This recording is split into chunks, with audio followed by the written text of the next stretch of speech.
Deborah Hampton, who is running for President of the United States 2012. Woo! Woo, Deb! Thank you.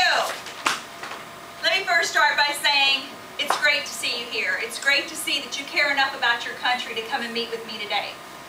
You know, we all have hopes and journeys in life, and for one reason or another, we don't know why our paths cross. But what I do know today is that you're not just here to see me. You're here for hope, for new hope. We've all been overwhelmed with years of disappointment and bombarded with promises that aren't followed through on. We struggle daily with just getting by, paying our bills, trying to raise our children in safe environments, and trying to raise our children with integrity and values.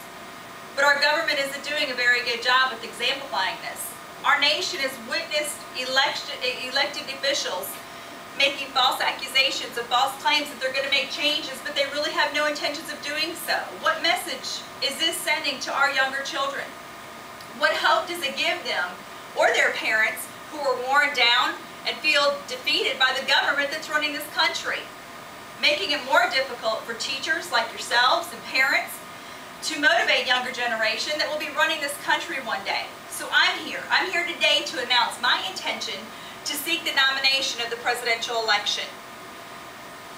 I'm sure that a lot of you have different viewpoints. I'm sure that it depends on where you lived or what you've done.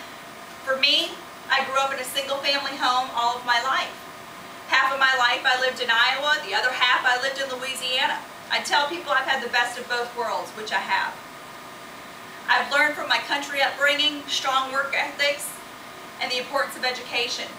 I also learned this from watching my mother struggle, working 2 to 3 jobs at a time to raise 3 children, too prideful to collect a handout. I've even watched her with this strength struggle and lose it to alcoholism. She lost her strength while finding my own strength to raise myself at the fragile age of 14. I had taken situations in my life that were bad and were negative and found the positive in them all. I take pride in America, the flag, soldiers that are protecting this country. I've been taught the value of a person is based on their words and their actions and not by the color of their skin or what side of the tracks they grew up on. I love living in a diverse culture. We get the best of everyone and it can be shared together.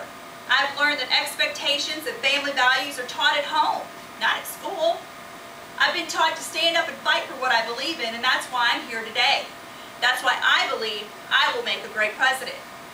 When I was in school, I read about the Depression in the textbooks.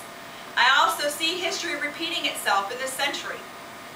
I have lived long enough to see that history is repeating itself.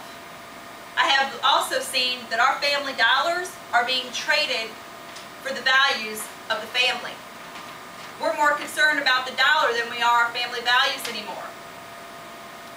That dollar has no value at all. This country has pulled itself out of depression once. It can do it again with good leadership.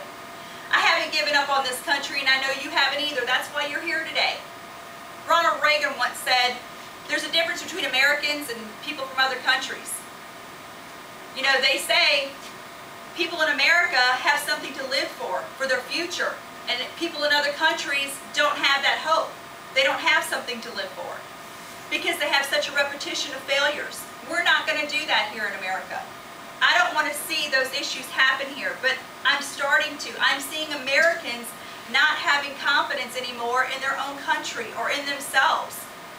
And regardless if you're a Democrat or a Republican, I think that we can all agree where we need to be together, united.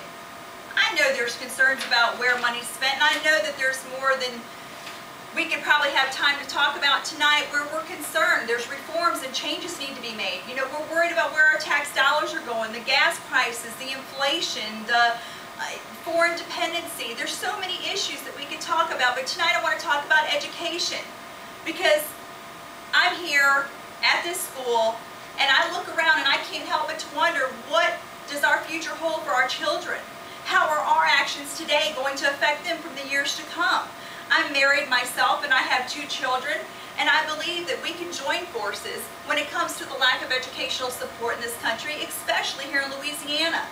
The rankings for Louisiana by the Department of Education in 2011 stated that Louisiana was ranked 35th in 2009, but went up to the 21st ranking. I ask you, why is there such a generational gap, or why is there such a marginal gap between the ranking statuses? We're in one country, the same country. We should have the same education across the board. As teachers, I look out at you today and I can see the concern in your eyes. Your classroom is you're not only trying to teach the kids in the classroom, but you're also trying to raise them too. You're dealing with more issues in the classroom than just education. Am I right? Amen. We have an increase of parents who have a lack of inability or involvement in their children's lives. They have single-family homes or grandparents raising these children, and the only consistency that they see is you, the teacher, every day in the classroom. 24% of white children, 66% of black children, 41% of Hispanic children come from single-family homes.